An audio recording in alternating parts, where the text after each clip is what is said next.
ભરૂચમાં બે પિકઅપ ચાલકોનું જોખમી ડ્રાઇવિંગ. અંકલેશ્વર નજીક નેશનલ હાઈવે 48 પર જોખમી ડ્રાઇવિંગ કરતા જોવા મળ્યા. આ તસવીરો જુઓ. આ કેટલું જોખમી છે અને એ પણ નેશનલ હાઈવે પર.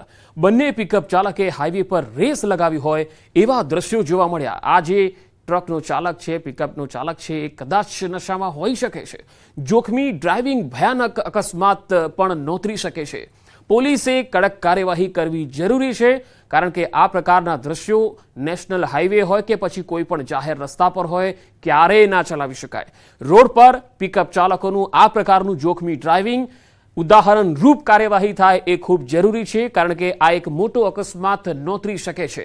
આ પ્રકારનું જોખમી ડ્રાઇવિંગ કોઈ પણ જગ્યાએ જાહેર રસ્તા ઉપર થાય તો પોલીસે ત્વરિત ધોરણે સમયનો વેડફાટ કર્યા વગર કાર્યવાહી કરવી જોઈએ. સુરતમાં અકસ્માત થયો અને બાળકનું મૃત્યુ થઈ ગયું. 4 લોકો ઘવાયા. વેસુ વિસ્તારમાં કાર અને રિક્ષા વચ્ચે અકસ્માત થયો. રિક્ષામાં સવાર 1.5 વર્ષના બાળકનું સ્થળ પર મૃત્યુ થયું. 4 લોકો ઘાયલ થયા છે, સિવિલ હોસ્પિટલ ખસેડાયા છે. કાર ચાલકને લોકોએ પકડી પોલીસના હવાલે કર્યો. કાર ચાલક રોંગ સાઈડમાં આવતો હોવાનો પરિવારનો આરોપ છે.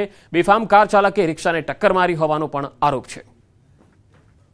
તો બેફામ અકસ્માતમાં બાળકનું મૃત્યુ થયું હતું. આ તસવીરો સામે આવી છે. વેસુ વિસ્તારનો બનાવ. કાર અને રિક્ષા વચ્ચે અકસ્માત થયો હતો.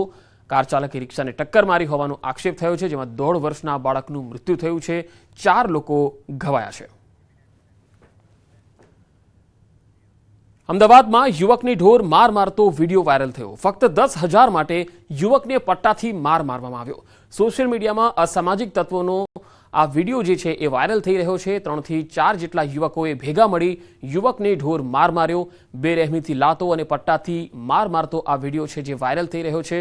આ વિડીયો વસ્ત્રાલ વિસ્તારનો હોવાની ચર્ચા છે. 10મી એપ્રિલની આસપાસનો વિડીયો હોવાની શક્યતા છે.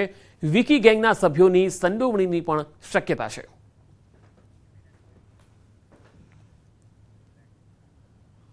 જૂનાગઢ પોલીસના જાપ્તામાંથી કેદી ફરાર થઈ ગયો. જી હા, જૂનાગઢની જેલમાંથી મોરબી જેલમાં ટ્રાન્સફર દરમિયાન તે ફરાર થયો હતો. કાચા કામનો કેદી હરસુખ ઉર્ફે ચુવી કાળુભાઈ વાઘેલા ફરાર થઈ ગયો. કેદી ભાગતો હોય તેવા સીસીટીવી પણ સામે આવ્યા.